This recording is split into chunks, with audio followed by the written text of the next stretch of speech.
marries Peter Pan, Peter is telling the kids, it's time to fly.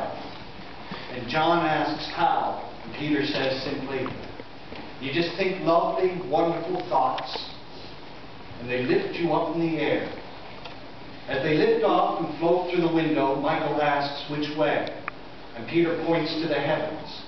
Second star to the right, and straight on till morning. And there goes Bob, lifting off from his yellow castle in Morton's Harbor, out over the bay and straight for Tollgate. Suddenly, he veers off course, a hard turn to the starboard. Never one to obey the rules, our Bob. And before we know it, straight over Exploits Island and up his beloved Exploits River. The Exploits is a river that he truly did love, and it flowed through Bob as it flowed through Newfoundland. Strong, powerful, deep, and unrelenting. So many of my memories of Bob have to do with the flow of that river.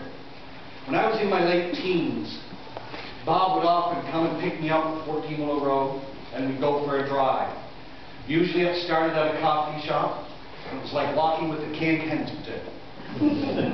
He seemed to know everyone. There were waves and hellos and coffees and more coffees, and by mid-morning we're cruising down High Street, and oft times was down the highway to Bishop's Falls. We'd drive through the streets, and he'd point out the places of his young life. And this was not an idyllic life where the servants decanted the wine before meals. Though he was known to joke about that every now and then. This was the hard working class life of the Newfoundland in the 1940s and 50s. The sight of the house that burned down when they were all kids. The school that he left in grade 8. And Aunt Eb's.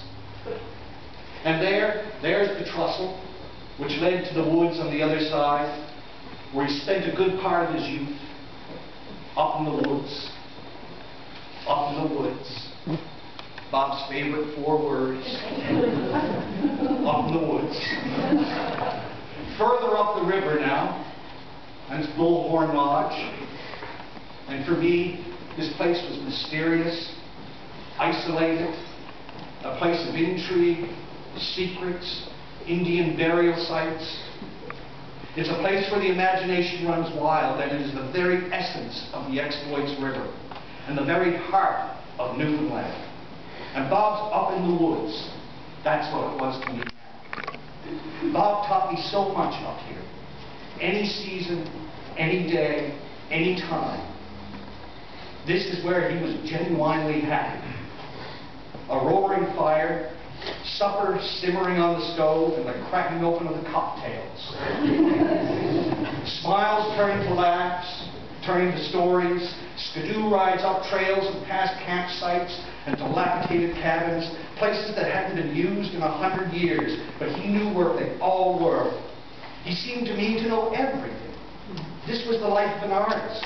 An artist, it was a life of wonder in the heart of the reality of being up in the woods on the Exploits River. As I struggled with my own identity, the need to be an artist, but with the sobering thoughts of how am I supposed to make a living, it was here in these isolated moments in time, in this isolated place on the river, that he spoke most true, encouraged, prodded, pushed me to follow my dreams. And they were never just words with Bob. He was always there to back up his conviction that the arts and that the dream world was a noble profession. The entire arts community of Newfoundland knows Bob Budgell well. Bertie Stapleton, Amy House, and myself were performing a tour in a play up in Buckins way back when. And in the audience was Bob, and after the show, he was there with his Jeep to chauffeur the 3 of us down the Buckins Highway for a secluded turn-off. By now it's almost midnight. Bernie and Amy were tired and getting more and more nervous, especially when we turned off the highway into a gravel driveway in the middle of nowhere. Down we walk.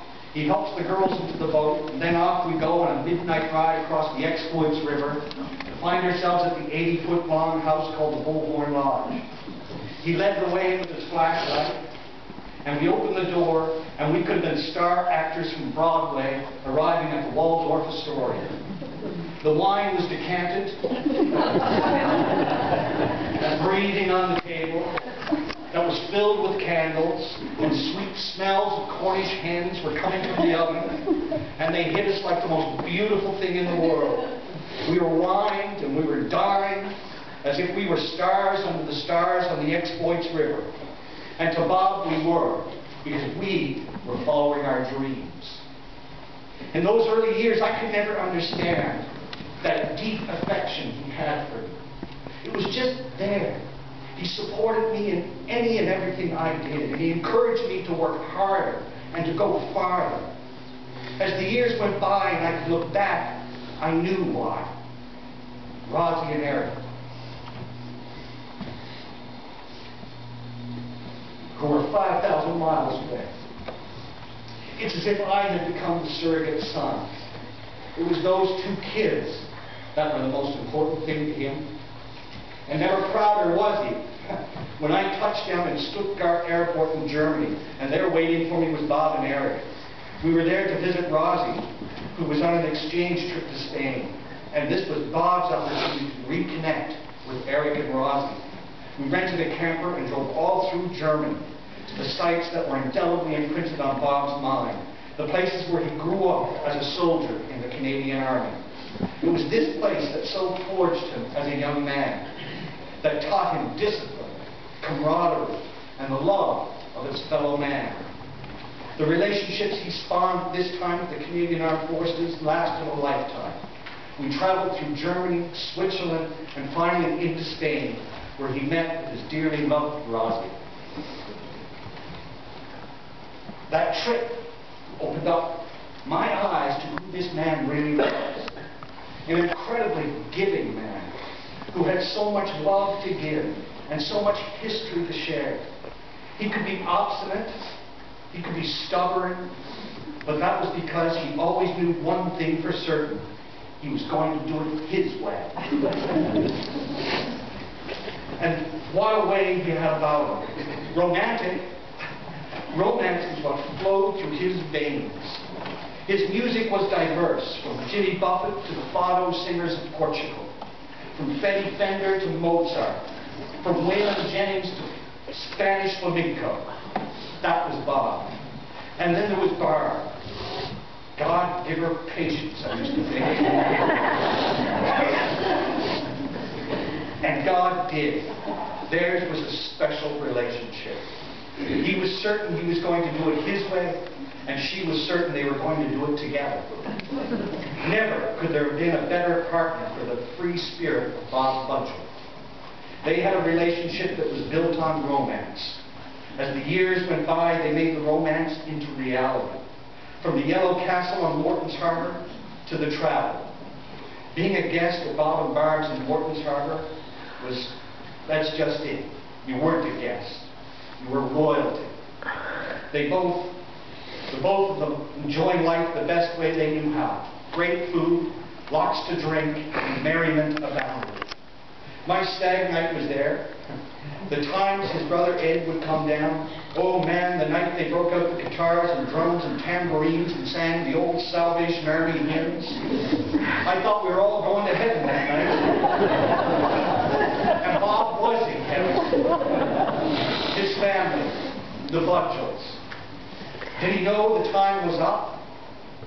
I know that having Gerald, Wall, and Searle with them in Morton's Harbour for the end was important to him. He told me that just last week. Leona, Mom, Ed, Wall, Beulah, Rhoda, Doreen, Paulette, Gerald, Lynn, Searle. They were the fabric of Bob's life. He would tell me, if you don't have family, what have you got?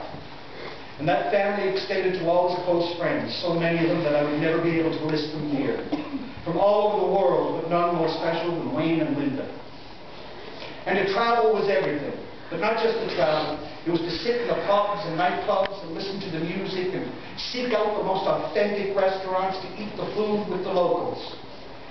It was to live life to the fullest, to enjoy each and every day God gave him, to enjoy it the way he chose to enjoy it and not be dictated to by anyone. That was our Bob. And to quote, because Bob was an army man in the beginning, the middle, and the end, and to quote that great American general, Stonewall Jackson, who simply said at the end, it was time to cross the river and sit in the shade of the trees. Well, Bob, as you continue to fly up the exploits to that second star on the right, there to meet you will be your angels. Nan, and Stuart, Philip, and Ed, and Rhoda, and my dad, and Marie, and of course, your Eric. That will be painless. That will be bliss.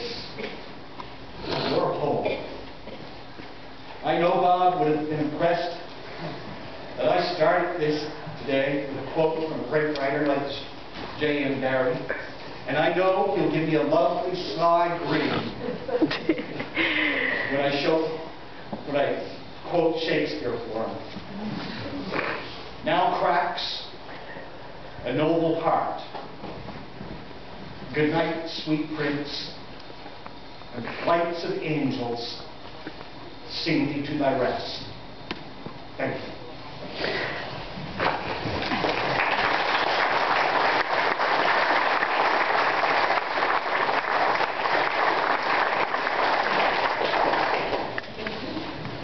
I'm very proud of everything.